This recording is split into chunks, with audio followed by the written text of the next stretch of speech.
很多的女孩子都曾经有过这样的幻想，被一位身份显赫、帅气多金的男士爱上，无论外界有多少的诱惑，她都坚贞不屈，只愿跟自己一生一世一双人。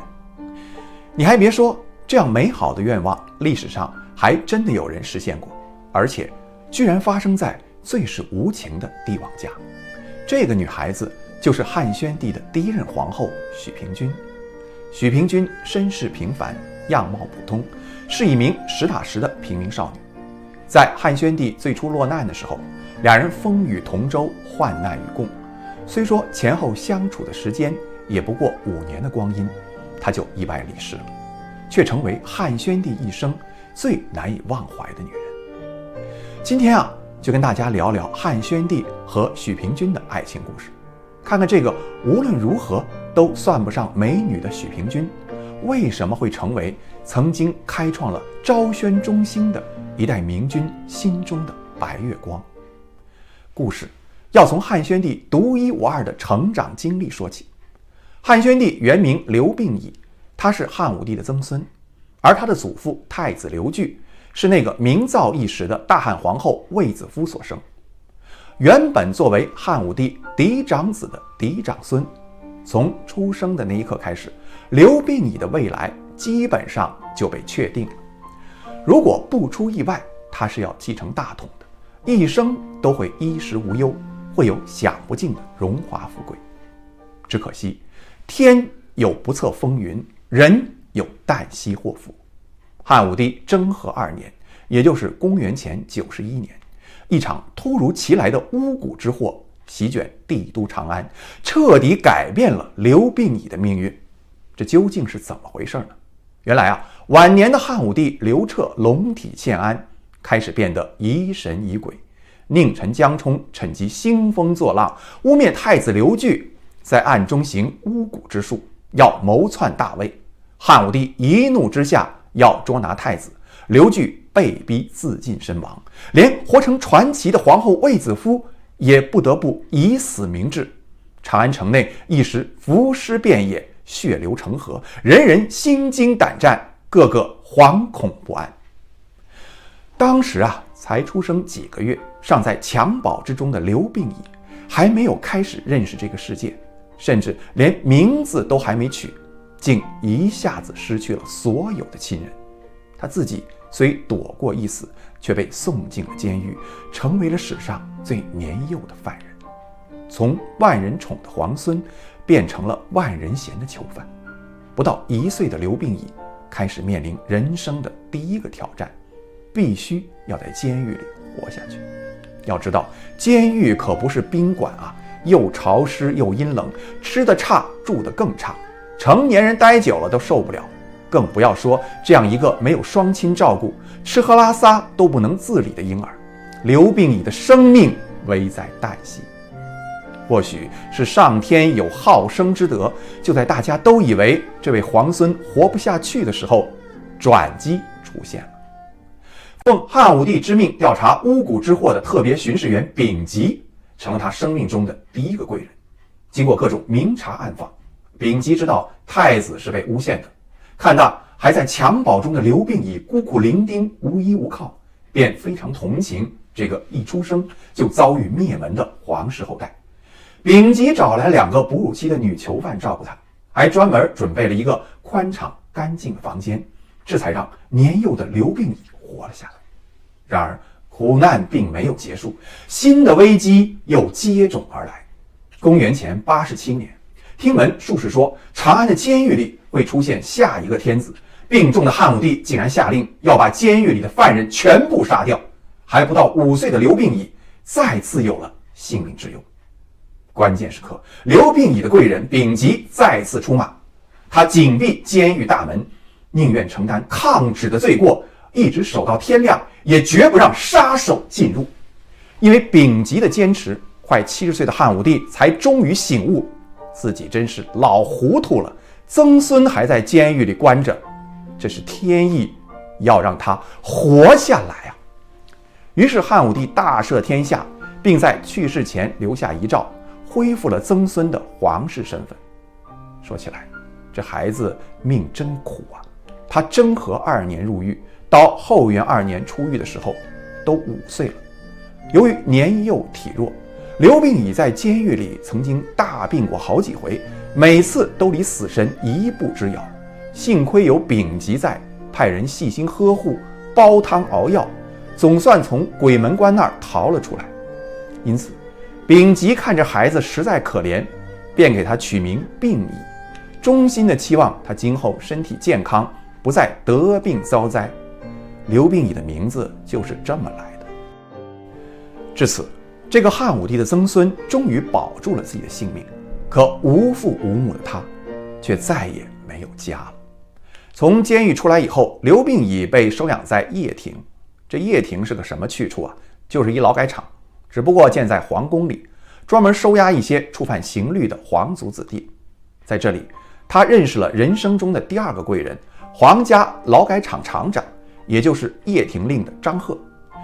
也正是由于张贺的关系，自幼颠沛流离的刘病已终于遇上了许平君，他生命中最重要的一个女人，也第一次感受到了家的温暖。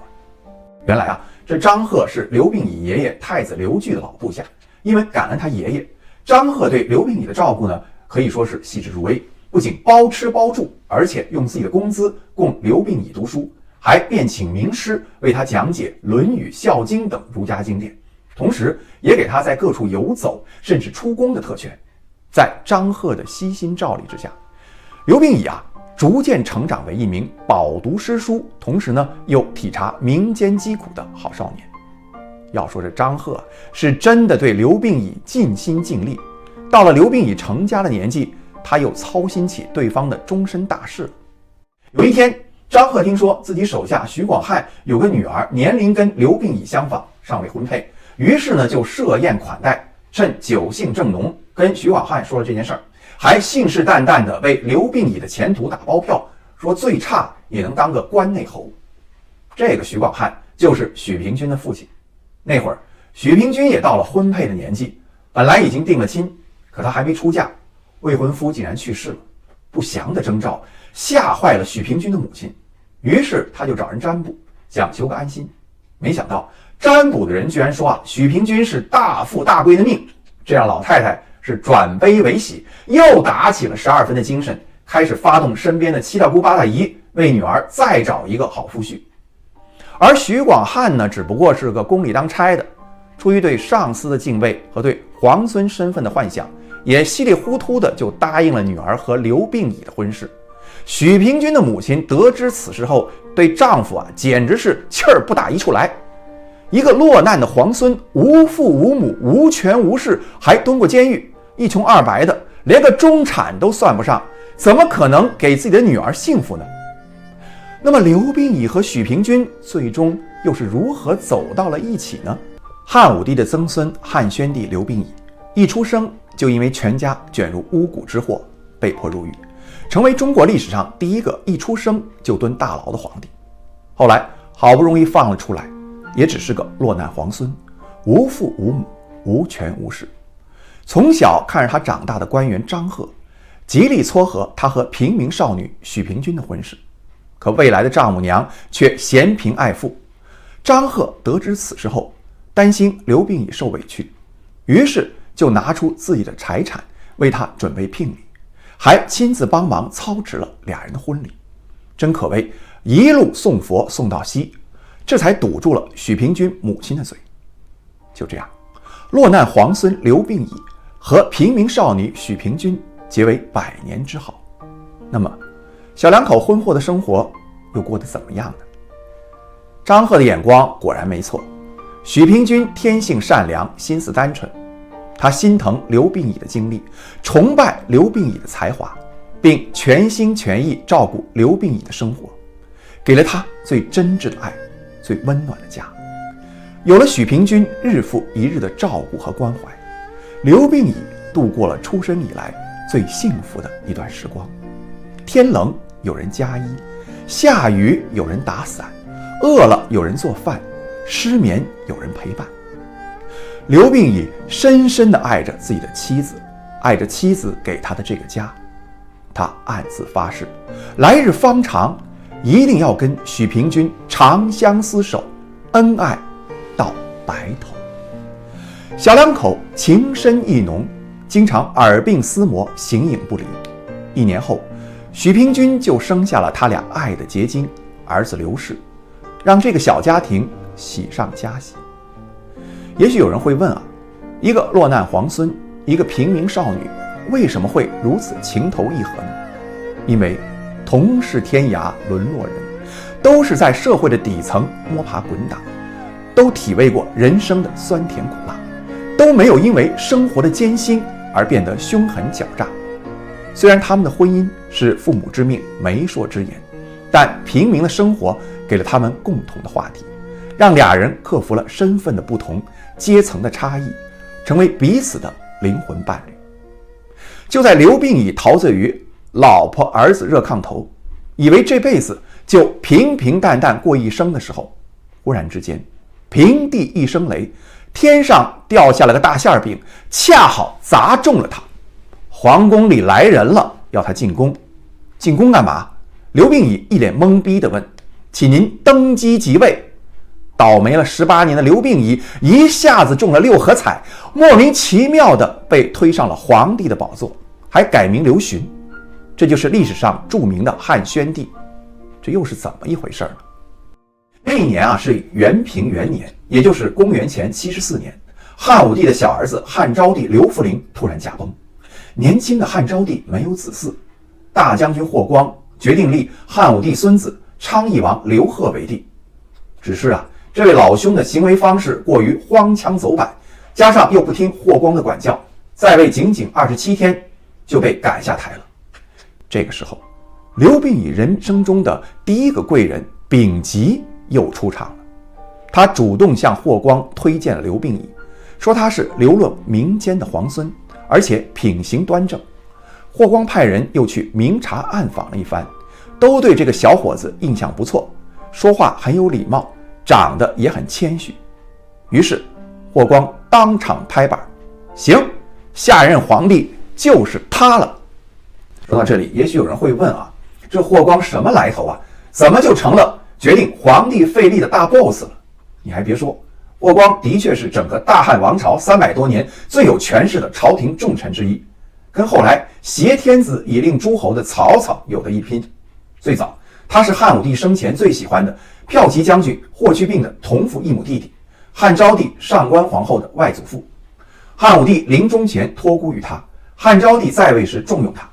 昭帝去世后，霍光位光权重，权倾朝野，皇帝立谁基本上都是他说了算。刘病已要在皇位上坐稳，必须会察言观色，对方有啥要求都得尽力满足，否则那位被废的刘贺可就是前车之鉴了。咱也实话实说，霍光之所以选中刘病已，绝不仅仅是看中了他的皇孙身份，而是觉得这小伙子没背景，特老实，好控制。他让刘病已继承大统，还派人把许平君也接入宫中，并封为婕妤。按理说，皇帝的原配一般都是要被封为皇后的，比如汉高祖刘邦一登基，糟糠妻吕雉就理所当然地成了皇后。哪怕刘邦再宠爱妃子戚夫人，也翻不了天。可同样是原配的许平君，只是被封为婕妤。这婕妤是个什么级别啊？顶多也就相当于后来的贵妃。那么霍光这么做又有什么目的呢？原来霍光是想把自己的小女儿霍成君推上皇后之位。在他看来，自己权倾朝野，要风得风，要雨得雨，谁不得对他毕恭毕敬呢？只有自己的女儿才有做皇后的资格，其他女人都不配。能在朝堂上混的大臣个个都是人精，怎么会不知道霍光的心思呢？于是大伙一呼百应，纷纷上书提议册立他的女儿霍成君为皇后。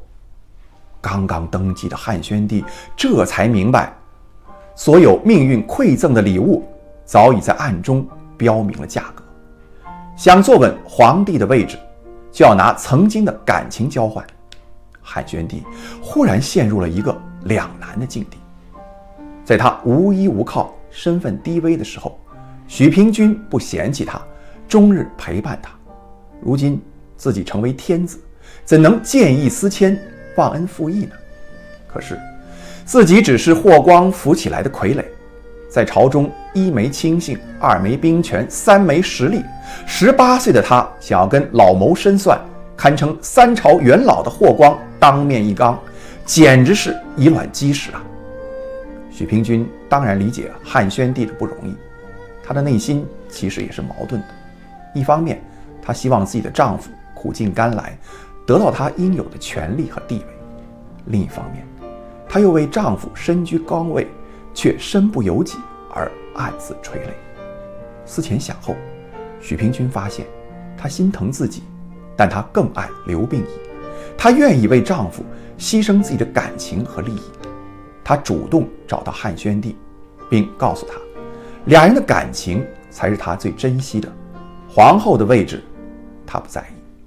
那么，面对霍氏家族的咄咄相逼和许平君的善解人意，已经由刘病已变成刘询的汉宣帝又会如何取舍呢？且听下回分解。